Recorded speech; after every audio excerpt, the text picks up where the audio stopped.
मनीषालाय army जानो गोसो गैथ्रा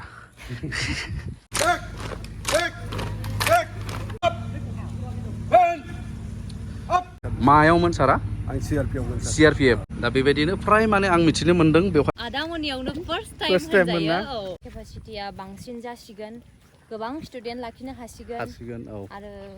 गोबां फरायफैनो हासिगोन खुलुमबाय लोगोफोर दिनै नोंथांमोना नुदों आंखौ आंनि बेकग्राउन्डआव मा दङ बेयो जाहैबाय मोनसे स्कुल बेयो बे मोनसे नर्माल स्कुल नङा बेयो जाहैबाय मिलिटारि स्कुल बेखौ बुंदों नर्थ इस्ट मिलिटारि स्कुल बिजनि मिलिटारि स्कुलाव आं दिनै फार्स्ट टाइम आगान होदों दा नोंथांमोनाबो नायलांनो हागोन एक्सप्लर खालामनि मिलिटारि स्कुला माबायदि जायो माने मिलिटारि स्कुला जाहैबाय मोनसे आबहावा बानायो जेरावहाय मिलिटारि लाइनाव थांनो गोसो जानाय अफिसार लाइन डिफेन्स लाइनाव थांनाय बिसोरनि स्कुला माबायदि जायो बिसोरखौ माबायदिहाय साखाफारा खालामो स्कुल लाइफआवनो नैबे भिडिअनि गेजेरजों नोंथांमोना आङो फोरमायनो थांगासिनो दङ आरो बायदि बायदि नोंथांमोना नैबे भिडिअआव नुलांगोन नैबे सारा जाहैबाय बेयावनो मावग्रा खुलुमबाय धन कुमार बसुमतारी बेयावनि स्टाफ माने फेकाल्टि फोरोंगिरि बे सारा दा बे सारनि गेजेरजोंनो जों बे स्कुलखौ एक्सप्लर खालामगोन माने सारा आंखौ हेल्प होसिगोन गाइड होसिगोन जोंखौ मोजाङै खिन्थानानै दिन्थिलांसिगोन आरो दा नोंथांमोना नायदो बे वाल एबा बाउन्ड्रि आरो नैबे गेट नै NEMS सर्टआव माने नर्थ इस्ट मिलिटारि स्कुल बेनिफ्राय बे जाहैबाय मेन गेट बा ओरैहाय मोनसे दं एडमिनिस्ट्रेटिभ ब्लक बे साइडजों हाबनानैहाय जागायलांनि भिडिअखौहाय नै बेवहाय मोजाङै नायब्ला नोंथांमोना नुगोन नै ओमफ्राय बे स्कुला इस्टाब्लिश जादों जाहैबाय 2019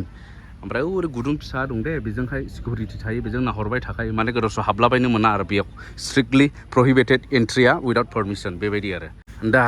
जोङो हाबलांनि येस फार्स्ट टाइम नोंथांमोनाबो नायनानै लादो मोजाङै बिराद हेल्पफुल जागोन औ सारा जाहैबाय vice principal yes thank you स' माच नैबे जाहैबाय माने अफिस नैबे जाहैबाय नै प्रिन्सिपाल अफिस एडमिनिस्ट्रेटिभ अफिस आरो बेयाव आदसा बेबायदि आरो नै बेनिफ्राय नैबे प्रिन्सिपाल अफिस ओमफ्राय बेयावनो आलासिफोरबो दंफैयो दिनैनि प्रग्रामनि थाखाय हांख्रायजानाय आलासिफोर ओमफ्राय नैबे सारा जाहैबाय जइन्ट सेक्रेटारि ओमफ्राय नैबे जाहैबाय आलासिजों फैफानाय आलासिबाव बेबो ओमफ्राय नै आसल आलासिफोरा बिसोर जाहैबाय नै गोबाङै सिनायखायो मनीषा मुसाहारि ओमफ्राय नैबे आदा नै बेखौबोथ' बयबो सिनायजोबखायो माने दारियानो स्पेसियेलखा बे आदानिथ'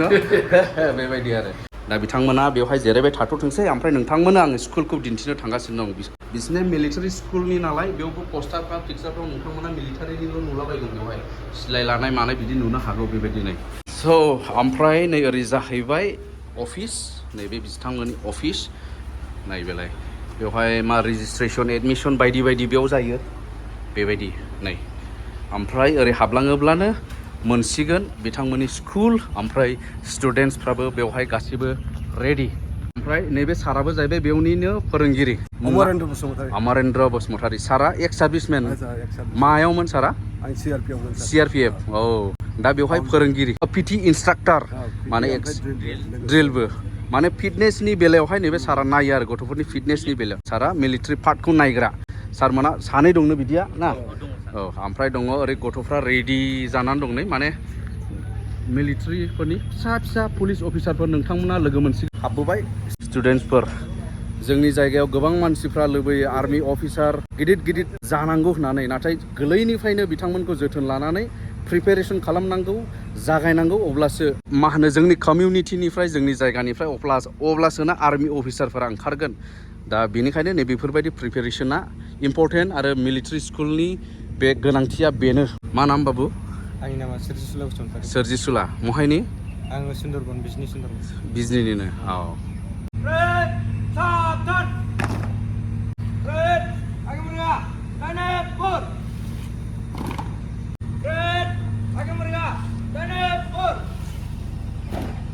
स' बेबायदिनो बिसिनि प्रिपेरेसना जागासिनो दं मिलिटारि लाइन बा defence line for the NDA एन्ट्रिनि थाखायनि प्रिपेरेसना जायो विथ एकाडेमिक्सआथ' थाखायोनोखा दा बर्थमान बे स्कुला सोलिनानै दङ जाहैबाय सेबानि आन्दाराव फ्राय माने आं मिथिनो मोन्दों बेवहाय गथ'फ्रा माने खाथि खालानि सुबुंफ्रानो दं जोंनि मानसिफ्रानो दं ओमफ्राय दा बर्थमान बिसिनियाव सोलिदों which class you are class 7 अके दा नायबनि सासे सोंबानि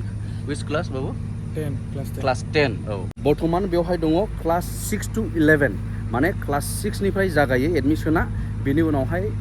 क्लास 10 मोनहैयोब्ला आउटआव थांनानैबो नोङो नोंनि अपसनखौ लानो हायो बेयावनो फरायफिननोबो हाबाय बियो साइन्सनि लाइनजों थांगोन खारन NDA एन्ट्रियाव थांनांगौखाय बेयो साइन्स स्ट्रिमनि गेजेरजों थांगोन बेनिफ्राय गोदान एडमिसन जुदि मेट्रिक पास जानानै बेयाव हाबनो गोसोब्ला नोंथाङा साइन्स फरायनांगोन आरो बिनि थाखाय माखासे प्रसेस दं बिसोरनि इन्टारभिउ दं मानो होनोब्ला बियो मिलिटारि लाइन हिसाबैहाय बेवहाय माखासे फिटनेस टेस्ट थागोन मेडिकेल टेस्ट थागोन आरो बायदि बायदि बेबायदिनो प्रसेस थागोन नोंसोर गासैबो फोरोंगिरिफोर नैबे स्कुलनिनो नर्थ इस्ट मिलिटारि स्कुलनि फोरोंगिरिफोर बिसोरो मेडाममोन सारमोन दङ मिसमोन दङ नै बिसोर गासैबो फोरोंगिरिफोर नोंथांमोना कनफिउस जानो नाङा माने बेवहाय जेनाखि एकाडेमिक सोलियो बियो नर्माल साबजेक्ट जेनाखि सेबायाव सोलियो बे साबजेक्टजोंनो सोलियो खिन्थु बेजों लोगोसे बेवहाय जाहैबाय आबहावा जेनाखि बिथांमोना बेयाव सोरजियो बे जाहैबाय मिलिटारि लाइनाव थांनो थाखाय फिटनेस माबायदि जानांगौ डिसिप्लिना माबायदि जानांगौ स्पर्ट्सनि बेलायाव माबायदि जानांगौ बेखौ एक्सट्रायैहाय फोरोंदेरो आरो बेजों लोगोसे बेफोरबायदिखौ इम्परटेन्स होनायखाय बेवहाय रेसिडेन्सियेलल' जायो माने बेवहाय सिङाव थानानै हस्टेलाव थानानैनो फरायनांगोन बाहेरानिफ्राय फैनो मोननाय नङा दा गथ'फोरनि सिमां आरो गार्जेन पेरेन्टसफोरनि सिमाङा जुदि NDA लाइनाव थांनाय आर्मि लाइनाव आर्मि अफिसार जानो लुबैनाय फिसाफोरखौ बा गाव बेक्तिया आर्मि अफिसार बा बायदिसिना बिदि मिलिटारि डिफेन्स लाइनाव थांनो गोसो जोंनि ओनसोलनिफ्राय जुदि जोङो गेदेर गेदेर अफिसार इन मिलिटारि बा डिफेन्सआव जाजानो लुबैयोब्ला जोंनोहाय नैबेफोरबायदि स्कुलखौ जोबोद गोनांथि इन्डियायाव दासिमावहाय मिलिटारि स्कुल एबा सैनिक स्कुला दिनैसिम अनलि 33थाल' दङ इन अल अभार इन्डियायावनो नैबे स्कुल मेनेजमेन्ट कमिटिया खस्थ'यै दा उइदाउट गभर्नमेन्ट सापर्ट सोलिगासिनो दङ नैबे स्कुलखौ उइथ दिस मेनि स्टाफ्स बेबायदि स्टाफ मेम्बारजोंहाय सोलिनानै दंबाय थायो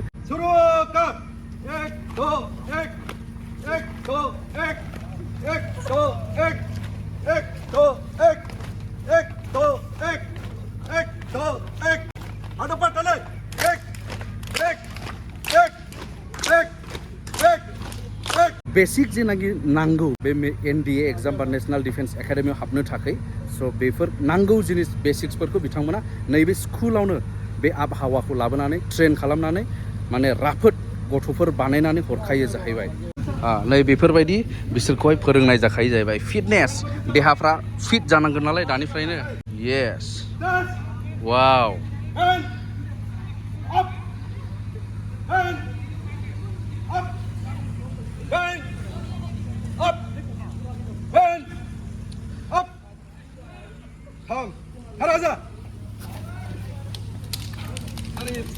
सामने से चल बिसोरखौ अर्डार खालामबाय डाइनिं हलाव थांनो थाखाय जानायनि टाइम जाबाय नालाय दहन थांबाय लान्च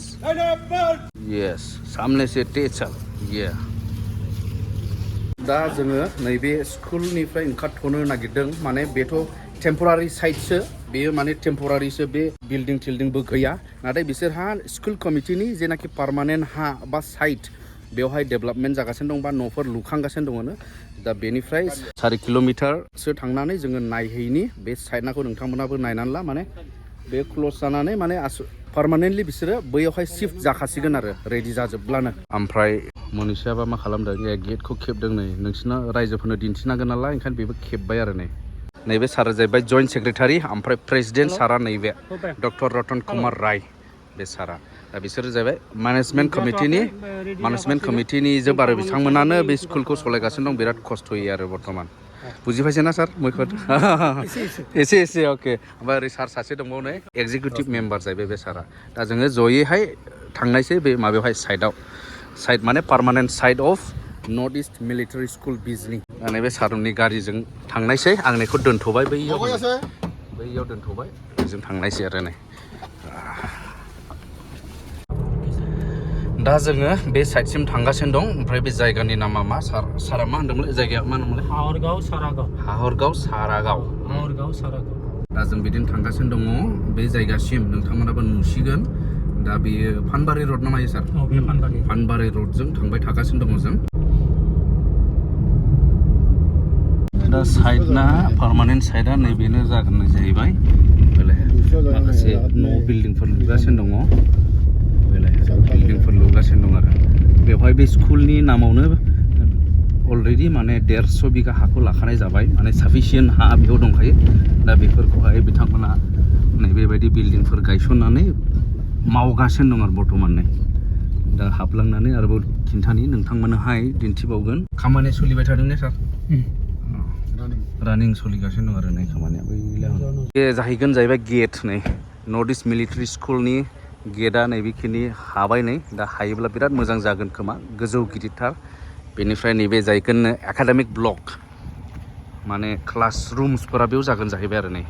बेफोरखौ थाब कमप्लिट खालामनानै माने सारमोना बेखौ उइदिन जानुवारि फेब्रुवारि फैगौ बोसोरनि बेखिनियावनो शिफ्ट लाबोनानै बेवहाय सिगोन आरो जों हाबबोबाय नै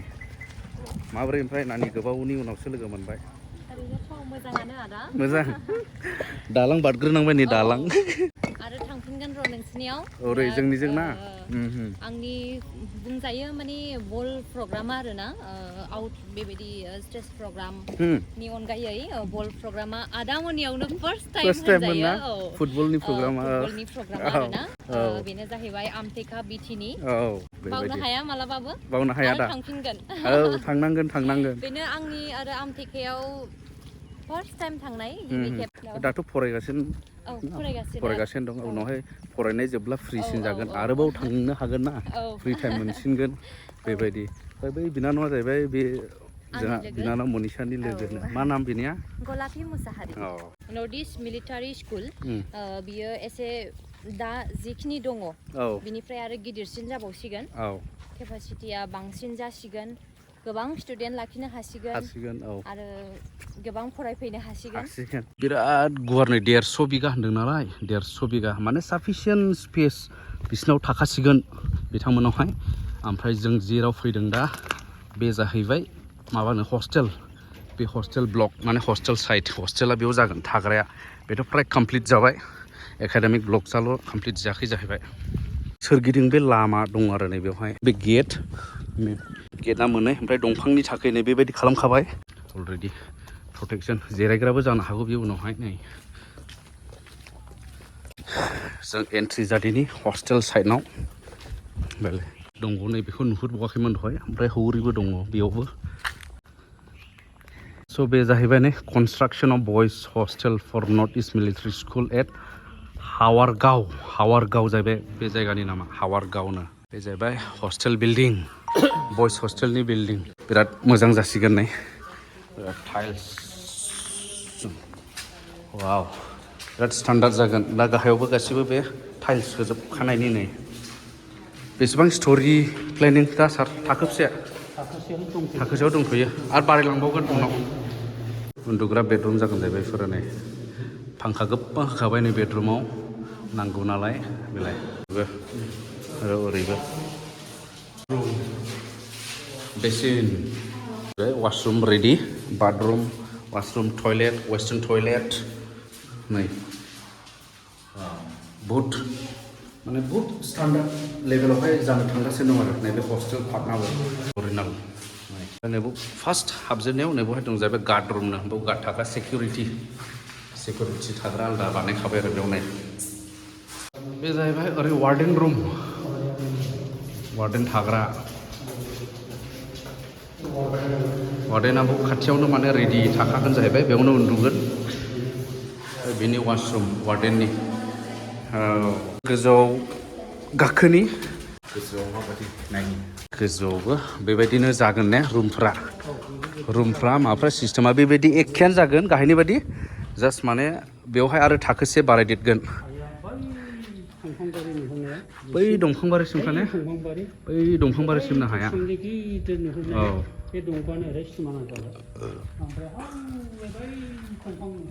मनिसालाय आर्मि जानो गोसो गैथ्रा एक्ट्रिस जाबायना माथो आर्मि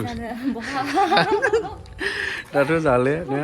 देनांहाय जानोथ' बिराद गोसो दङमोन गोसो दङमोन ना दाथ' मिलायले नामा नायनोसै समजों लोगोसे मा जालाङो आदसा जायफोरा गाव गावनि गथ'फोरखौ डिफेन्सआवहाय खालामनो गोसोआव लाखादो बे भिडिअखौ बेनिफ्राय एनरल खालामफैनानैहाय बेयावनो खाथियावनो जे नोंथांमोना मिलिटारि स्कुलखौ दंखायो आरो साबसिनै नांगौबायदि एबारनिफ्राय सोलिलांसिगोन बेखौ गोसोआव लादो गार्जेनफोराबो आरो गथ'फोराबो गाव गावनि सिमांखौ जाफुंहोनो थाखाय नै बेफोरबायदि इनस्टिटिउसनखौ जोंनो नांगौ दाथ' गोजौखा माने बारनानै खारनो हायैनि जाखाबाय बुस्थुआ हमनानै लादो बे आर्मि केम्प बायदि जानांगोन नालाय बे हस्टेल साइड नंगौ नाङा नोङो बेयाव नेयो ना बेयाव थायो नायो खामानिखौ ना मा नाम Rabindra Basumatary guard security guard मा बसुमतारी रबिन्द्र बसुमतारी अ महायनि आंनि गामिनिनो खाथिनि ना दे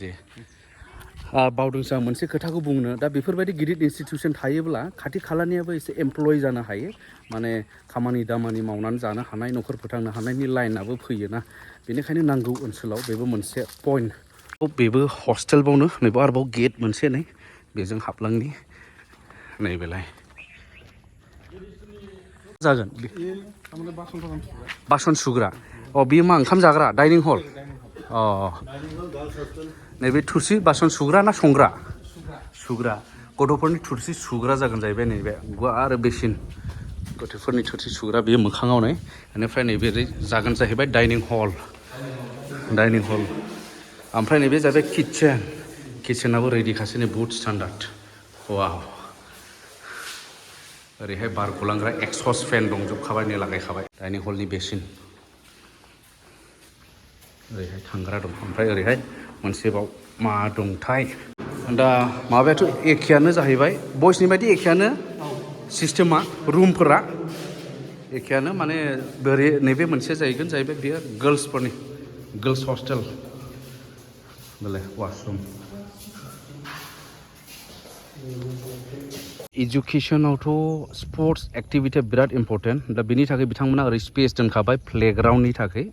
ओरैहाय भलिबल बास्केटबल फुटबलनि थाखाय बेखिनियावहाय प्लेग्राउन्ड बानायगोन जाहैबाय नै ओरै बेबायदि दा हस्टेलना सोरगिदिं बेबायदिनो थाबायग्रा लामा दंखायनो वालाथ' गोजौखानै बारनो हायैनि बेलाय दा बे सारमोनाथ' स्कुल मेनेजमेन्ट कमिटिनि बेनिफ्राय दा स्कुलनि बारै बा नैबे कनस्ट्राक्सननि बारै जों सारमोननिफ्राय मिथिगोन मेनेजमेन्टनि बेलायाव मेनेजमेन्ट कमिटिनि बेलायावथ' जोंनो मेनेजमेन्ट कमिटियानो कन्ट्रिबिउट खालामनानै एखमबा टिचार्सनि पेमेन्टबो होनांगौ जायो माबो जायो जिखिनि जोंनि दा एनरलमेन्ट दङ बे एनरलमेन्टआ जोंनि इनफ्रास्ट्राक्चार बानायनानै जा बा माबा स्टाडि